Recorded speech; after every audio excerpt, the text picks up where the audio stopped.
말씀의 제목은 믿음의 가문을 이루는 가정입니다.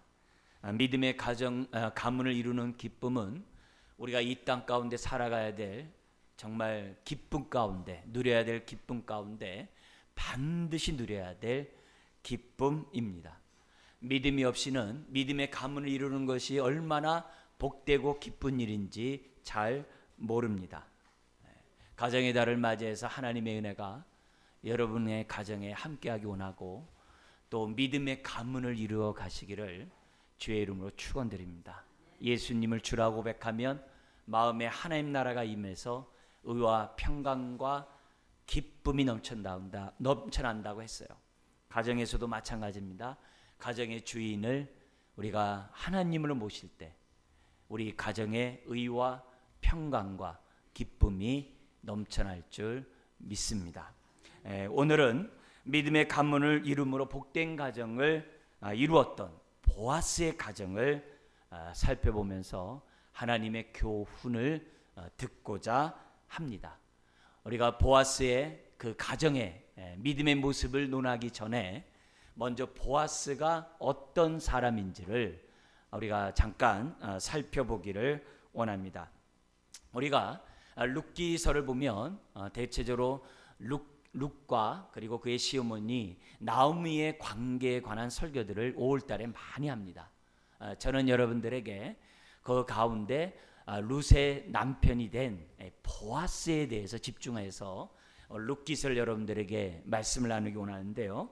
우리가 다 읽지 않았습니다만 룻기서 4장 18절을 한번 보겠습니다. 룻기서 4장 18절에서 22절에 보면 보아스의 족보가 나오게 됩니다. 근데 그 족보를 보면 우리가 주목해야 될 사람이 누구냐면 22절 제 끝에 있는 인물입니다. 제 끝에 누가 등장합니까? 다윗을 낳았더라. 그러니까 이 보아스는 누구냐면 다윗의 증조 할아버지예요. 그러니까 보아스가 있었기 때문에 다윗이 있었다는 거죠. 그렇다면 이 보아스의 족보에 대해서 또 나온 또 중요한 성경이 있습니다. 어디냐면은 예수님의 족보를 기록했던 마태복음 1장.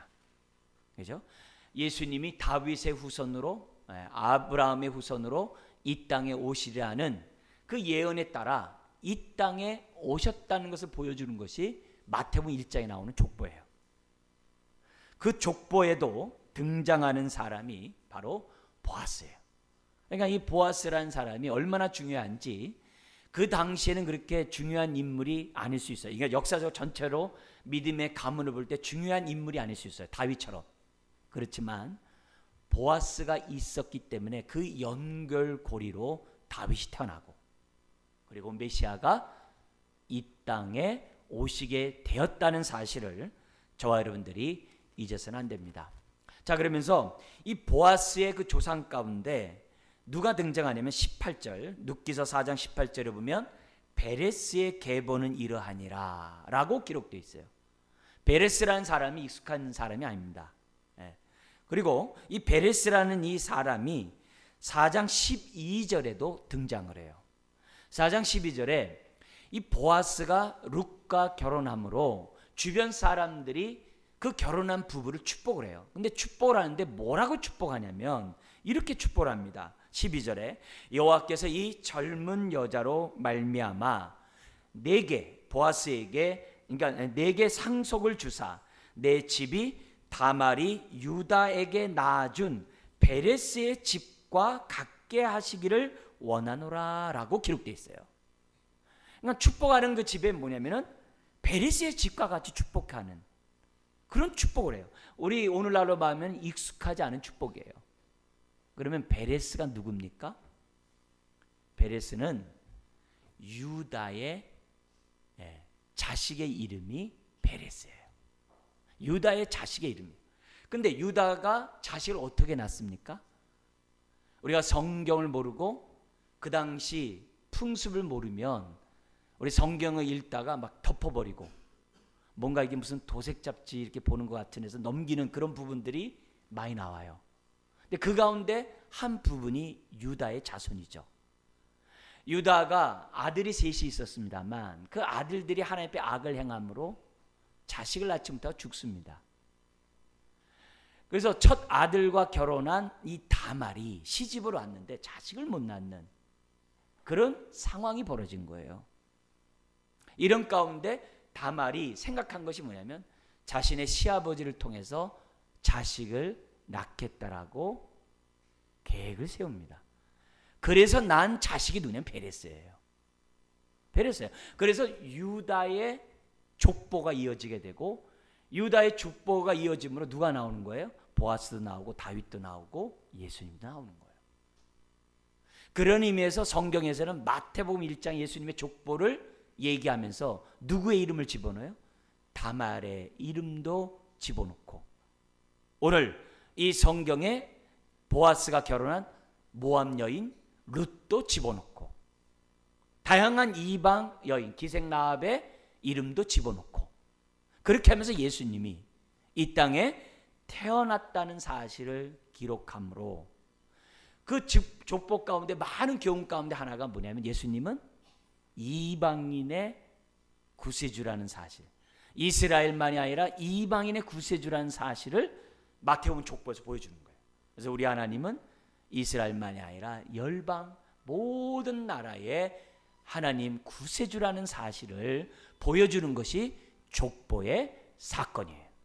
그러니까 우리가 이 보아스라는 사람을 족보를 통해 보더라도 지금 이 보아스는 유다 지파의 자손이고 그의 후손에 다윗과 예수 그리스도가 태어난다는 것을 우리는 알 수 있어요. 그러니까 굉장히 중요한 인물이에요. 그리고 다시 2장 1절로 넘어오면 이 보아스에 대해서 이렇게 설명하고 있습니다. 2장 1절 읽겠습니다. 나오미의 남편 엘리멜렉의 친족으로 유력한 자가 있으니 그의 이름은 보아스더라. 여기서 지금 보아스를 설명하면서 뭐라고 얘기하냐면 굳이 보아스가 있었으니 또 유력한 자 보아스가 있었으니 이렇게 얘기하면 되는데 뭐라고 얘기하냐면 나오미의 남편 엘리멜렉의 친족으로 이렇게 표현을 해요. 왜 그러느냐? 보아스가 여기 엘리멜렉이 누구냐면은 아들이 둘이 있었습니다만 자식이 두 아들이 다 아들을 낳지 못하고 모압 땅에서 다 죽습니다.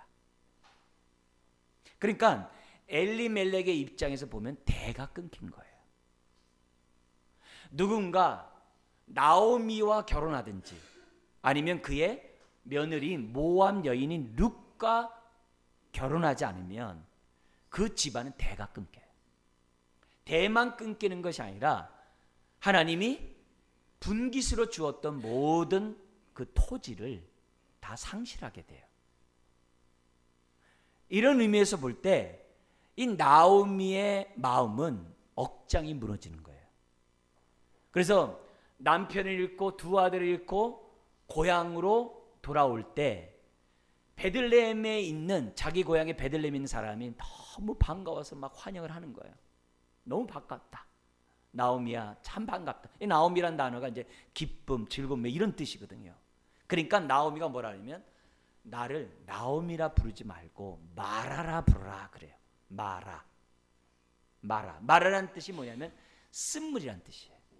내 인생이 쓴물 인생이라고 부르라 이게요. 나는 모든 걸 다 잃어버리고 나는 정말 쓴물 인생과 같은 이 고통 가운데 지금 있기 때문에 나를 마라라고 부르라는 거예요.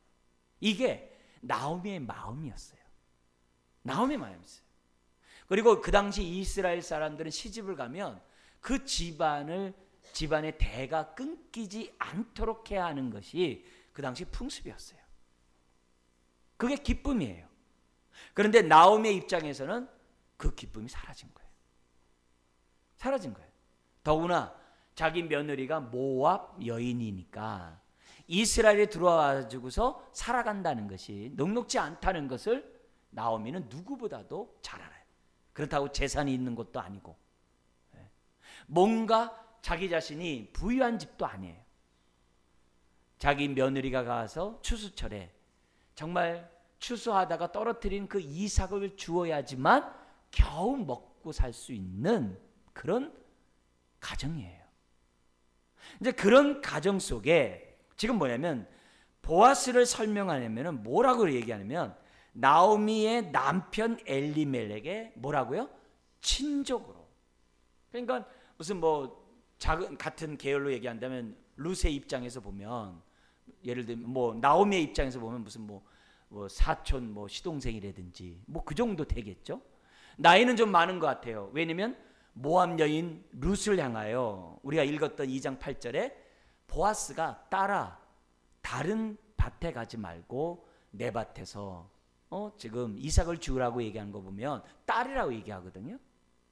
그리고 결혼한 지 10년이 지나서 고향으로 왔으니까 이 여인이 그 당시 아무리 빨리 한다 할지라도 나이가 어떻게 돼요? 그건 30 가까이 됐을 거란 말이에요. 근데 그런 30 가까이 된 그 자매를 보고 여성을 보고 딸아라고 말하는 거 보면 나이가 좀 많았던 것 같아요. 그러니까 엘리멜렉의 친족이라고 얘기를 했겠죠. 그래서 친족이라는 단어를 딱 사용을 해요. 왜 그러냐? 나중에 이 보아스가 룻과 결혼함으로 이방 여인과 결혼함으로 오벳이라는 아들을 낳아요. 그리고 그 아들이 누구의 자녀가 되냐면은 엘리멜렉의 자녀가 돼요. 그 증거가 4장으로 다시 한번 넘어가 볼게요. 4장 16절 17절에 기록되어 있어요. 같이 한번 읽겠습니다. 나오미가 아기를 받아 품에 품고 그의 양육자가 되니 그의 이웃 여인들이 그에게 이름을 지어주되 나오미에게 누가 태어났다? 아들이 태어났다 하여 그의 이름을 오벳이라 하였는데 그는 다윗의 아버지인 이새의 아버지였더라. 오벳이라는 뜻은 섬기는 자 이런 뜻이에요. 그러니까 이름에 굉장히 의미가 있고 오벳을 통해서 이제 나오미의 노후가 보장되는 그런 나오미를 섬기는 그런 아이가 되고 또 유산 그 대가 끊기지 않도록 하게 하는 아이가 된다는 것을 지금 이렇게 표현하고 있어요. 그러니까 보아스를 설명할 때 지금 2장 1절에 다시 넘어와서 뭐라고 하는 거예요? 친족이라 엘리멜렉 친족. 그래서 엘리멜렉의 자식을 낳아줄 자 우리 룻기에서 뭐라고 하냐면 기업 물을 자라고 표현을 썼어요. 그리고 기업 물을 자란 그 히브리어가 고엘인데 이 기업 물을 자에서 뭐가 나오냐면은 예수님이 십자가에서 저와 여러분들의 모든 무거운 짐을 다 사라지게 하는 그 십자가의 대속의 그 원리가 이 기업 물을 자에서 나오게 돼요. 그러니까 굉장히 중요한 그런 연결고리 역할을 하는 사람이 보아스예요. 그뿐만 아니라 2장 1절에 보아스에 대해서 뭐라고 그래요? 그는 유력한 자다 이렇게 얘기해요. 유력한 자다는 부자라는 의미도 돼요. 부자예요. 왜? 일꾼들이 많은 거 보면 부자예요. 부자입니다. 근데 부자라는 의미에서만 유력한 자로 쓰여진 것이 아니에요. 왜냐하면 4장 18절에 나오는 보아스의 아버지의 아버지를 봤더니 누구로 기록되어 있냐면은 거기 성경에 나와 있는 그 아버지가 라손으로 돼 있어요. 나손. 나손이라는 단어가 나오는데 왜냐면 유다 지파의 자손들은요 다 한 인물씩 하는 사람들이에요. 근데 그 보아스의 할아버지 이름이 누구냐면 나손으로 나오는데 이 나손이 누구냐? 이스라엘 백성이 출애굽한 다음에 광야에 12지파를 세우고 12지파의 족장을 세웁니다. 그 족장의 이름이 민수기에 나오는데 유다 지파의 족장의 이름이 나손이에요. 그러니까 유다 지파가 얼마나 큽니까? 아주 큰 지파거든요. 큰 지파의 우두머리가 할아버지예요. 누구의? 보아스의 할아버지예요. 그러니까 유다 지파에서 뼈대 있는 집안이 된 거죠. 그러니까 자연스럽게 이 지파의 가정은 이 지파의 이 뭐냐면 나손의 집안은 굉장히 힘이 있는 거예요. 그러니까 나중에 이 4장에 보면은 자신이 룻과 결혼하기 위해서 그 증인으로 성전에 앉아서 문에 앉아가지고 장로를 다 초대를 해. 그러니까 그만 힘이 있는 거죠. 그리고 장로들 앞에서 내가 룻과 결혼하겠다라고 서약을 해요. 그 정도로 이 보아스는 뭐예요? 그 지역에서, 더구나 베들레헴 이런 지역에서 유력한 자라고 성경은 기록하고 있어요. 그러니까 굉장히 부유하고도 영향력이 있는 사람이라는 거예요. 자, 근데 그만큼 보아스가 참 높은 신분이에요. 그뿐만 아니라 우리 한 가지 영적으로 보아스를 보면 그의 어머니가 누구냐? 우리 룻기서 4장에서는 어머니 이름이 안 나와요. 그러나 보아스 족보를 기록한 마태복음 1장 예수님의 족보에 보면은 그의 어머니가 나와요. 그 어머니가 누구로 나옵니까? 기생 라합으로 나와요. 보아스의 어머니가 누구라고요? 기생 라합. 기생 라합이에요. 그러니까 이스라엘 사람이 아니에요. 이스라엘 입장에서 보면 어떻게 돼요? 이방 여인. 그러니까 이방 여인인 어머니인 라합이었기 때문에 우리가 룻기에 보면은 그 아들인 보아스가 모압 이방 여인을 아내로 맞아들이는 것이 그만큼 자연스럽겠죠. 스스럼이 없었겠죠. 스스럼 없었겠죠. 그런데 성경에 기록되어 있지 않기 때문에 소설을 잠깐 써보면 그냥 소설입니다. 성경에 기록되어 있지 않기 때문에 보아스가 나이가 많은데 결혼했을까 결혼 안 했을까 성경에 기록되어 있지 않아요. 모릅니다. 근데 만약에 결혼을 하지 않았다고 해보세요. 만약에 안 했다고 한다면 유력하면서 결혼 안 했다는 얘기는 아마 그 당시 사람들의 편견 때문에 못했을 거예요. 왜요? 그의 어머니가 기생이었거든요. 이해되죠? 그죠? 결혼을 하는데 유대인들이 굉장히 그런 것들을 선민 사상에서 폐쇄적이잖아요. 근데 결혼을 시키려고 하는데 그의 어머니가 기생 라합이었다라고 하면은 선뜻 편견에 사로잡혀 있는 이스라엘 사람들이 쉽게 결혼을 안 시켰을 것 같아요. 그죠? 그럴 것 같아요. 그러니까 그런 모습에 본다고 한다면은 보아스는 그런 환경 때문에 결혼을 못했다라고도 볼 수 있어요. 그런데 룻기서에 나오는 보아스의 이 행동을 보면 전혀 그런 것 때문에 시험에 들거나 상처를 받거나 그것 때문에 낙심하거나 좌절하거나 우겨싸임을 받거나 의기소침했다는 모습이 없어요. 당당하고 담대하고 오히려 많은 사람들에게 은혜를 끼치는 사람으로 룻기에는 나와요. 그런 거 보면 보아스의 믿음이 대단한 거죠. 그리고 지금 보아스는 그런 환경 속에 있는 모습에서 하나님의 인도를 받게 되고 때가 되면 뭐가 된 거예요? 따라라고 하는 그 룻과 결혼해서 다윗의 조상이 된 거예요. 네. 그러니까 이런 걸 보면은 모든 결혼에는 하나님의 섭리가 있고 하나님의 인도하심이 있다는 것을 우리들에게 보여줘요. 비록 시기가 늦어지고 결혼이 늦어진다 하더라도 우리가 하나님의 선하신 손길을 묻고 선하신 뜻을 물으면서 우리들이 살아가면 하나님의 인도 가운데 보아스와 룻이 결혼하듯이 하나님의 복을 얼마든지 누릴 수 있다는 것을 본문은 우리들에게 가르쳐주고 있습니다. 자, 더 나아가서 우리 하나 더 보면은 이 보아스가 이만큼 유력할 뿐만 아니라 인품이 굉장히 좋았던 것 같아요. 굉장히 좋다는 것을 우리가 어디서 보냐면은 룻기서 2장 4절과 12절에서 엿볼 수 있어요. 그 사람은 돈도 많아요. 영향력도 좋아요. 그것뿐만 아니라 또 뭐예요? 인품까지 좋아요. 그러면 1등 신랑이겠죠? 굉장한 신랑이겠죠? 그의 인품이 그의 말에서 나오는데 2장 4절을 한번 보겠습니다. 같이 한번 읽을까요? 마침 보아스가 베들레헴에서부터 와서 베는 자들에게 이르되 여호와께서 너희와 함께 하시기를 원하노라 하니 그들이 대답하되 여호와께서 당신에게 복 주시기를 원하나이다 하니라. 여러분 인사에 여호와의 이름이 들어가요. 뭐 그게 뭐 유대 이스라엘 사람 사회에서 뭐 당연하지 뭐 자연스러운데 뭐 그게 대단한 거냐 그렇게 생각할 수 있어요. 그러나 지금 이 룻기의 시대가 어느 시대냐면 사사기 시대예요. 사사기 시대는 어느 시대예요? 자기 소견에 옳은 대로 살아가는 시대예요.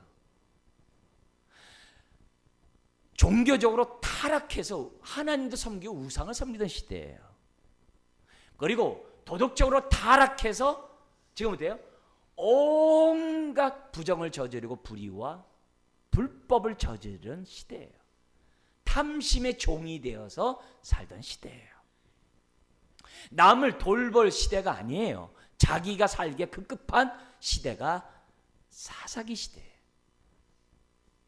하나님을 잊어버리고 하나님을 알지 못했던 시대예요. 그래서 사사기 2장 10절에 뭐라고 되어 있냐면은 사사기 시대를 한마디로 딱 얘기해요. 하나님을 인격적으로 알지 못했다 그래요.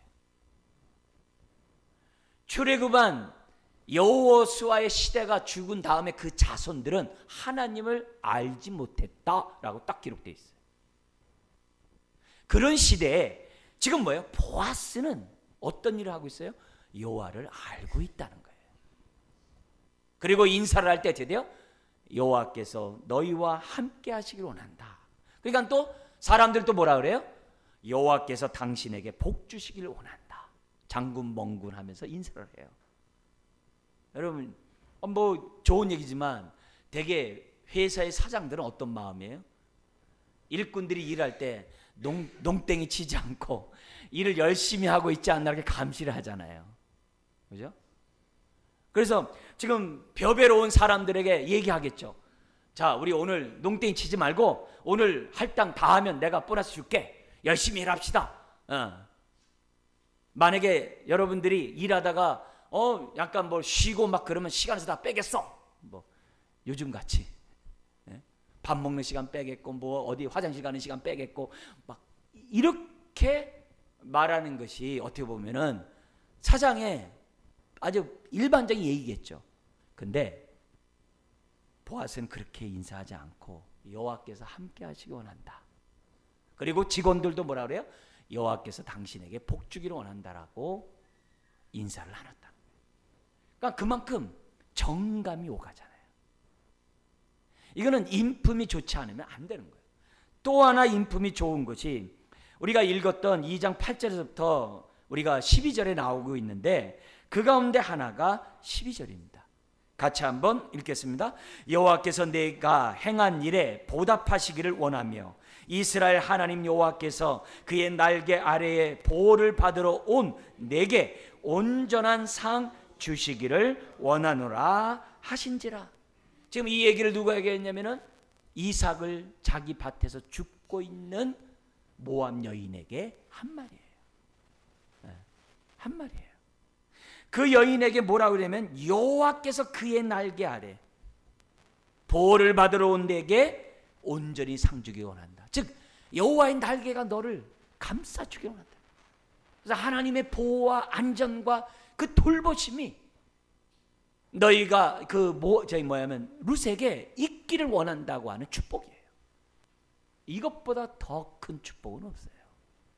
이 말에 모압 여인 룻이 왈칵 눈물이 쏟아지면서 13절에 이런 고백을 합니다.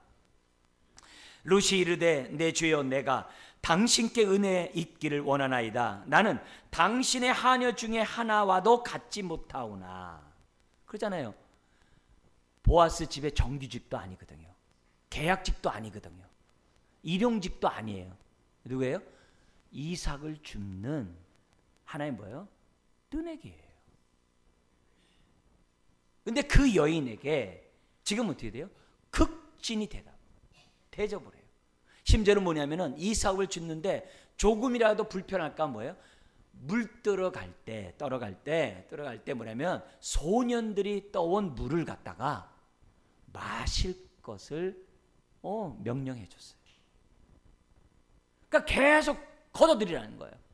근데 하루 종일 이 룻이 얼마나 열심히 걷어들였다면은, 그리고 그가 열심히 한 것을 옆에 일꾼들이 막 칭찬했거든요. 2장 7절에 나온 얘기예요. 근데 어느 정도 했냐면은 17절. 그날 걷어들인 이삭이 얼마였냐면은 17절에 한 에바쯤 이랬어요. 하루 종일 걷어들인 양이 한 에바인데 에바가 얼마나 되느냐면은 20리터예요.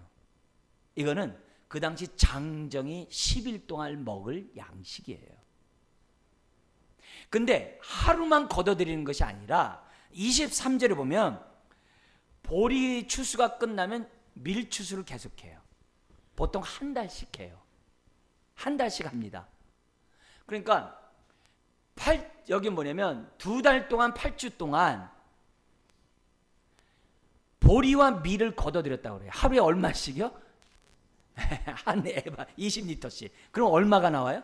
1년 양식이 나온 거예요. 그것도 이삭만 죽으면 한 에바가 안 되니까는 이 보아스가 일꾼에게 얘기해서 뭐냐면 단을 갖다 일부러 어떻게 돼요? 많이 남겨놔가지고 룻이 마음껏 걷어들일 수 있도록 배려까지 해줘요. 근데 이렇게 한 이유가 뭐였어요? 아까 2장 1절에 있는 것처럼 자기 친족의 며느리거든요. 그리고 2장 11절에 나온 것처럼 자기 시어머니를 데리고 그 이방에서 어떻게 모압에서 어떻게 고생했고 정말 그 며느리가 집으로 돌아가래도 돌아가지 않고 어머니를 따라온 그 얘기를 뭐라 그래요? 내게 분명히 알려줬도다. 보아스가 다 듣고 있었거든. 그러니까 자기 친족인 나오미 룻의 그 가정을 갖다가 보아스가 돌보지 않을 수 없었던 거예요. 이거는 율법이었어요. 너의 친족을 돌보라는 것은 율법이었어요. 그러니까 그만큼 보아스가 도왔다는 거예요. 여러분 돈이 있다고 남 돕는 게 아니에요. 그죠? 벌써 하나님을 경외하고 하나님 말씀 가운데 살아가고 있는 그 모습을 가졌기 때문에 이러는 거죠. 그래서 나오미가 자신을 마라라고 불렀던 그 여인이 4장에서 뭐라 그래요? 그 인생이 기쁨의 여인으로 바뀌게 돼요.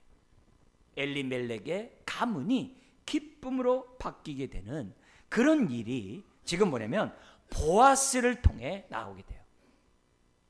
우리가 이렇게 보아스의 내용을 잠깐 살펴보면서 우리가 믿음의 가문을 이루기를 원하는 가정이 복된 거고 그 가문을 이루어가는 것이 이 땅에서 누려야 될 기쁨이라고 한다면 오늘 이 보아스의 모습에서 정말 믿음의 감을 이루고자 하는 그 복된 가정은 어떻게 이루어지는가를 우리가 이 보아스의 삶의 모습을 보면서 그 가정을 보면서 저와 여러분들이 교훈을 얻기로 원해요. 그래서 앞에 있는 내용들을 좀 정리하면서 세 가지로 한번 이게 정리해 보려고 하는데요. 첫 번째는 믿음의 감을 이루기 위해서는 어떻게 해야 되느냐. 부모인 또 우리 자신이 먼저 하나님을 인격적으로 알므로 하나님을 인격적으로 알아야 돼요. 좋은 믿음의 부모가 돼야 한다는 거예요. 그래서 우리들 자신이 먼저 좋은 믿음의 부모가 돼야 되는데 그러면 어떻게 되느냐? 보아스 가정처럼 하나님을 인격적으로 알아야 한다는 거예요. 인격적으로 아는 것이 왜 중요하냐? 인격적으로 아는 사람은 은혜를 결코 잊어버린 적이 없어요. 은혜가 있는 곳에는 감사가 있고 인내가 있고 순종이 있어요. 헌신이 있어요. 근데 하나님을 인격적으로 알지 못하면 삶 속에서 하나님의 말씀을 제쳐놓고 자기 경험과 자기 지식으로 살아요. 그러면 삶에 어려움이 닥칠 때 감당이 안 돼요. 그래서 원망하거나 불평이 나오게 돼 있어요. 그래서 반대로 내 삶에 원망과 불평이 나오면 생각해야 돼요.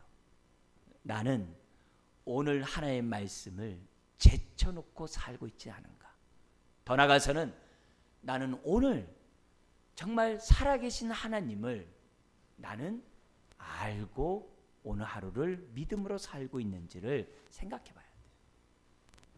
오히려 내가 입술에 나의 나온 그 모습에서 불평이 나오면 아, 내가 하나님을 인격적으로 지금 알아가고 있지 않구나 생각하는 저와 여러분들이 되어야 합니다. 그뿐만이 아닙니다. 보아스가 살던 그 시절이 어느 시대라고 했어요? 사사기의 시대였다 그랬어요. 그래서 각기 소견에 오른 대로 정욕과 사람들이 욕심대로 살아가는 시대예요. 그런데 이 가정은 그런 세상에 물들지 않았어요. 그런 분위기에 편승되지 않았어요.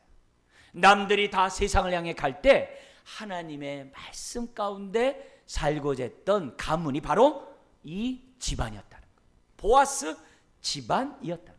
남들이 인격적으로 하나님을 알지 못하는 그때 하나님을 인격적으로 알았던 가정이 바로 보아스였다는 거예요.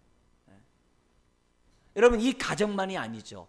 사무엘을 출산했던 우리 한나의 가문도 사사시대거든요. 그 사사시대에 이런 경건한 가정들이 있었다는 거예요. 예수님 당시에도 세례 요한과 같은 경건한 가문이 있었다는 거예요. 이건 너무 중요한 거예요.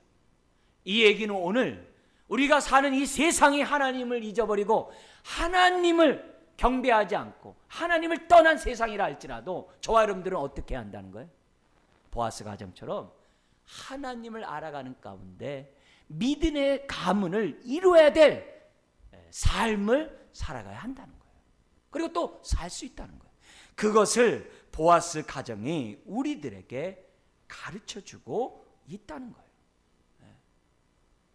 두 번째로 우리가 믿음의 가문을 이루려면 어떻게 되는가? 우리가 첫 번째와 마찬가지로 행함으로 자식들에게 믿음을 보여줘야 돼요. 신약의 두 군데에서 기생 라합의 믿음이 행함 있는 믿음이라는 것을 칭찬하면서 저와 여러분들의 본으로 설명하고 있어요. 히브리서와 야고보서에 나오는데요. 특별히 히브리서 11장 믿음의 가문을 이룬 믿음의 선진들의 기록을 기록해 놓은 것을 히브리서 11장에 나오래요. 거기 보면 히브리서 11장 31절에 뭐라고 되어 있냐면은 자기 어머니 기생 라합을 하나의 모범으로 해요. 믿음으로 아브라함은 믿음으로 이렇게 이삭은 믿음 쭉 하다가 믿음으로 기생 라합은 이왕이면 기생을 확 빼버리고 믿음으로 라합은 하면 얼마나 좋아요. 그죠? 우리가 생각할 때. 근데 그런 게 중요한 게 아니에요. 그런 자가 믿음을 가졌다는 게 축복이죠. 그런 자도 예수님의 조상이 된다는 것이 하나님의 뜻이죠. 그래서 위로가 되죠, 오히려. 그러면서 믿음으로 기생 라합은 뭐라고 얘기하냐면은 정탐꾼을, 왜냐면 두 명의 정탐꾼이 자기네 집에 유숙하러 들어왔을 때 이 기생 라합은 벌써 어떻게 돼요? 그러면 남들이 왜 이방 사람들이 여리고성에 들어온 것을 알고 잡으러 올 것이라는 것을 벌써 알고 지붕에다 감춰놨거든요. 이 라합이. 그래가지고 정탐꾼을 잡으러 왔던 그 군사들을 따돌렸던 사건이 있어요. 자칫 잘못하면 자기가 어떻게 돼요? 죽을 수 있는 상황이에요. 근데 정탐꾼을 평안히 영접하였으므로 순종하지 아니한 자와 함께 여리고 성과 함께 멸망하지 아니하였도다. 이렇게 돼 있어요. 그리고 야고보서 2장 25절에 야고보서가 뭐예요? 행함이 없는 믿음 영혼 없는 육신과 같다 그랬잖아요. 그러면서 뭐라 그러냐면은 또 이와 같이 기생 라합, 여기도 기생이라는 표현을 써요. 사자들을 접대하여 정탐꾼 2명을 접대하여 다른 길로 나가게 할 때에 행함으로 의롭다 하심을 받은 것이 아니냐. 그러니까 보아스의 어머니의 믿음은 뭐예요? 살아있는 믿음이었다는 거예요. 그러면 어떻게 이 기생 라합이 누구에게도 전도받지 않았는데 어떻게 이런 믿음을 가질 수 있었냐 이게 다른 게 아니에요. 그 당시 기생집은 식사뿐만이 아니라 이 주막뿐만이 아니라 유숙할 수 있는 여관의 역할도 같이 했어요. 그리고 지금 우리가 대개 이용실 가면은 모든 정보의 원천이잖아요. 그죠? 그 당시의 모든 정보가 바로 이게 주막집에서 이루어졌거든요. 기생 라합은 많은 사람들의 정보를 누구보다 빨리 들을 수 있었어요. 지금 요단강 동편에 이스라엘이 진을 치고 있고 모압과 암몬을 정복했다. 암모리 족속을 정복했다. 조금 있으면 여리고성을 공격할 것이다. 정보 다 알고 있어요. 그 정보만 아는 것이 아니라 지금 어떻게 돼요? 출애굽해가지고서 이스라엘이 어떻게 40년 동안 하나님이 역사했다는 걸 다 알고 있는 거예요. 소문을 이미 다 듣고 있는 거예요. 그리고 그 알고 있는 소문을 정탐꾼에게 얘기하는 거예요. 똑같이 여리고성이 이스라엘에게 함락될 것이다. 그렇게 얘기 안 해요. 어떻게 얘기하냐면 여호수아 2장에 보면은 하나님이 너희에게 여리고성을 줄 것이다 이렇게 얘기해요. 하나님이 주어로 나와요. 하나님이. 그리고 하나님이 애굽에서 어떻게 행했고 하나님이 어떻게 너희를 인도했다는 얘기를 쫙 해요. 그러면서 상천하지에 지금도 살아 역사하시는 분은 하나님 한 분 외에 없다. 이 고백을 딱 하는 거예요. 그러니까 굉장한 믿음인 거죠. 그 와중에. 그러면서 그 정탐꾼에게 중요한 비밀을 알려줘요. 어떤 비밀이냐. 지금 여리고는 난공불락의 성이거든요. 근데 이 성 안에 있는 사람들이 지금 간담이 다 녹고 있다. 지금 자신들의 성이 지금 함락될 걸 다 알고 있다. 그 얘기를 알려줘요. 그리고 그 얘기를 여호수아에게 보고하게 되고 여호수아는 그것 때문에 승리의 확신을 갖게 돼요. 그러면서 이 여인이 두 명의 정탐꾼에 얘기하는 거예요. 나중에 이 성이 멸망할 때 내가 당신에게 선대를 베풀었으니 우리 가정에게 선대를 베풀어 주세요. 그러니까 그 정탐꾼이 얘기를 합니다. 창문을 통해서 이렇게 도망가게 했는데 그러면 내가 도망간 그 창문에 붉은 줄을 내려놔라. 붉은 줄을 내려놔라. 그러면 너희 가정이 구원을 얻을 것이다. 그렇게 약조를 해요. 그리고 여호수아는 그 얘기를 여호수아는 공격 명령을 할 때 기생 라합의 집을 건드리지 말 것을. 그리고 정탐하러 왔던 정탐꾼이 먼저 다른 건 둘째치고 그 집안을 건져내올 것을 명령을 해요. 그래서 어떤 학자들은 그 정탐꾼 중에 한 명이 바로 보아스의 부모인 살몬이라고 해석을 해요. 왜냐하면 자기가 기생 라합 때문에 살았잖아요. 기생 라합 때문에 살았잖아요. 그러니까 그 여인을 자기가 어떻게 돼요? 책임진 거죠. 그런 의미에서 보아스의 부모가 자기 뼈대 있는 유다의 지파에서 기생 라합을 한 거예요. 근데 이런 일이 그의 아버지 살몬이 가능한 이유가 왜 그러냐? 그 유대 지파에 가장 영향력 있는 사람이 누구였냐면 갈렙 장군이었어요. 여호수아와 갈렙만이 가나안 땅에 들어갔잖아요. 그 갈렙 사람이 누구냐면 유다 지파의 수장이었어요. 근데 그 갈렙이 누구예요? 이스라엘 사람이 아니에요. 가나안 원주민이에요. 가나안 사람이에요. 그래서 그 가나안 사람이 그러니까 이스라엘 사람으로 귀화를 한 사람이에요. 그러니까 그런 갈렙이 자신들의 장군이니까 사람들이 유다 지파는 이방 사람들에게 개방적이었던 거예요. 그런 분위기 속에 있으니까 우리가 보는 이 보아스 역시 누구요? 모압 여인 룻을 갖다가 아내로 받아들인데 자연스럽다는 거예요. 그래서 아닌가 다를까 결국 이 기생 라합의 믿음이 이렇게 행동하는 믿음이었던 것은 다른 게 아니에요. 살아계신 하나님을 알았기 때문에. 이 말은 무슨 말이에요? 오늘 우리의 삶도 마찬가지예요. 우리의 믿음이 행함이 있으려면 살아계신 하나님을 믿어야 돼요. 살아계신 하나님을 믿는 사람은 믿음의 증거가 나오게 돼 있어요. 어떤 상황에서도요. 기생 라합과 같이 죽음의 상황에서도 나오는 거예요. 또 뭐예요? 보아스 같이 자기가 기업 물을 자가 된다는 얘기는요. 자기에게 손해가 된다는 것을 의미해요. 그만큼 많은 에너지가 그쪽 집안에 나눠지기 때문에 손해된 걸 의미해요. 그래서 자기보다 먼저 기업 물을 자가 있었어요. 1순위가 있었어요. 근데 그 1순위가 나 손해되기 때문에 안 하겠다 그래요. 나오미의 집안을 책임 안 지겠다고 그랬어요. 장로들 앞에서. 그러나 보아스는 손해되더라도 자기가 책임지겠다고 해서 결혼해요. 그러니까 부모 자체가 행함이 있는 믿음이 있으니까 어떻게 해야 되겠어요? 그 자식들은 행함이 있을 수밖에 없고. 그래서 누가 나오는 거예요? 다윗이 나오는 거예요. 다윗이 나오는 거예요. 오늘 마찬가지입니다. 우리들이 신앙생활하면서 믿음의 가문을 이루려고 한다는 그것을 우리가 생각으로만 가지면 안 되는 거예요. 행함으로 자식에게 믿음의 본을 보여나갈 때 가문을 이룰 수 있는 거예요. 세 번째로 믿음의 가문을 이룰 수 있는 그런 가정이 되려면 어떻게 되는가? 우리가 뭐냐면 믿음의 가문의 가치를 알아야 돼요. 믿음의 가문의 가치를 알아야 오늘의 믿음으로 최선을 다해요. 근데 가치를 모르면 그냥 막 살아요. 막 살아요. 오늘의 믿음으로 살지 않아요. 자기 소견에 오른 대로 막 살아요. 그러면 믿음의 가문은 이어져 갈 수가 없어요. 믿음의 가문의 가치를 알 때 그 즐거움에 동참할 수 있어요. 여러분, 믿음의 가문은 하루아침에 이루어지는 것이 아니에요. 그리고 내 당대에 모든 것이 어떻게 풍성하게 믿음의 자손이 많아진다는 그런 보장이 있는 것도 아니에요. 어느 자식은 믿음을 갖지 못할 수 있어요. 그러나 반면에 어떤 자식은 믿음을 가져서 내 후손의 다윗이 나올 수 있는 거예요. 당장은 아니더라도 언제가 다윗이 나올 수 있는 거예요. 연결고리가 돼서 예수님이 나올 수 있는 거예요. 그만큼. 그런 의미에서 오늘 내가 믿음의 연결고리의 역할을 하는 것은 너무 중요한 거예요.